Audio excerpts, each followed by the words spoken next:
Pemirsa, Dinas Provinsi Jawa Timur mengumumkan 114 kasus suspek hepatitis akut di 18 kabupaten dan kota di Jawa Timur. Kasus dilaporkan diderita oleh anak-anak di bawah usia 16 tahun. Kepala Dinas Kesehatan Jawa Timur Erwin Astatriono mengatakan berdasarkan data sistem kewaspadaan dini dan respon Jawa Timur, sindrom jaundice atau kuning akut telah ditemukan sejak 1 Januari hingga 4 Mei. Bahkan kenaikan kasus dilaporkan terjadi pada 3 pekan terakhir. Namun saat ini masih dibutuhkan verifikasi dan diagnosa lebih lanjut kepada 114 kasus untuk memastikan apakah termasuk dalam hepatitis akut atau penyakit lain yang memiliki gejala yang sama. Kadinkes Jatim tetap meminta orang tua dan juga anak-anak menerapkan protokol kesehatan dan juga meningkatkan kewaspadaan.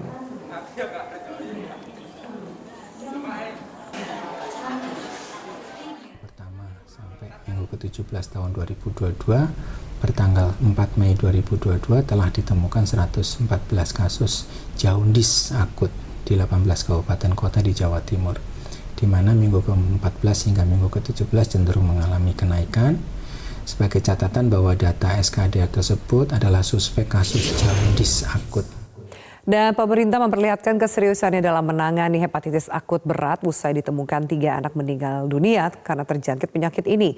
Selain mengeluarkan surat edaran terkait penemuan kasus hepatitis akut, pemerintah meminta orang tua mewaspadai dalam menghadapi penyakit ini.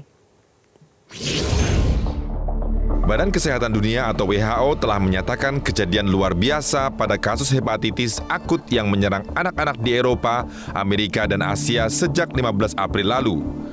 Di Indonesia, Kementerian Kesehatan meningkatkan kewaspadaan setelah 3 pasien anak yang dirawat di Rumah Sakit Cipto Mangunkusumo, Jakarta meninggal dunia dengan dugaan hepatitis akut.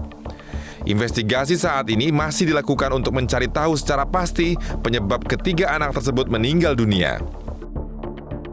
Bahwa ketiga kasus ini datang sudah pada kondisi yang seperti disampaikan oleh Prof. Hanifah adalah kondisi stadium lanjut ya. Jadi memang hanya memberikan waktu sedikit untuk kemudian rumah sakit melakukan tindakan-tindakan pertolongan. Ketiga kasus ini usianya 2 tahun, 8 tahun, dan 11 tahun. Yang 2 tahun itu belum mendapatkan vaksinasi, yang usia 8 tahun baru mendapatkan vaksinasi 1 kali, dan yang 11 tahun sudah mendapatkan vaksinasi. Ketiganya COVID negatif ya. Dan kita sudah melakukan bersama dengan Dinas Kesehatan Provinsi DKI melakukan investigasi kontak mengenai faktor resiko. Kalau kita melihat dari data yang ada, 1 kasus itu pernah sebenarnya memiliki penyakit lainnya ya. Selain itu, pemerintah juga meminta agar orang tua waspada dalam menghadapi penyakit ini. Guru Besar Kesehatan Anak Bidang Gastrohepatologi Hanifah Oswari mengungkap ada sejumlah gejala awal yang banyak terjadi di kasus tersebut, terutama keluhan gangguan pencernaan. Awalnya adalah gejala saluran cerna.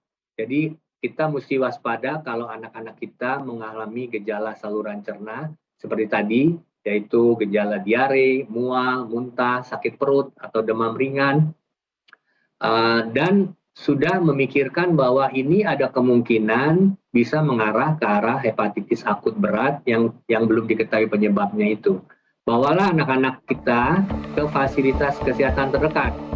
Akibat belum terdeteksinya penyakit hepatitis akut berat ini, belakangan tersebar hoaks penyakit ini disebabkan oleh vaksin COVID-19. Dugaan ini langsung dibantah keras oleh Hanifah Oswari. Juga bahwa banyak berita bahwa kejadian ini dihubung-hubungkan dengan vaksin COVID. Itu tidak benar karena kejadian hepatitis akut saat ini tidak ada bukti bahwa itu berhubungan dengan vaksin COVID. Memang ada berhubungan dengan virusnya, tetapi itu pun belum diberikan informasi bahwa itu berhubungan secara langsung. Jadi virus-virus yang tadi kita sebutkan itu diduga karena masih mungkin itu coincidence, masih mungkin itu kejadian yang bersamaan.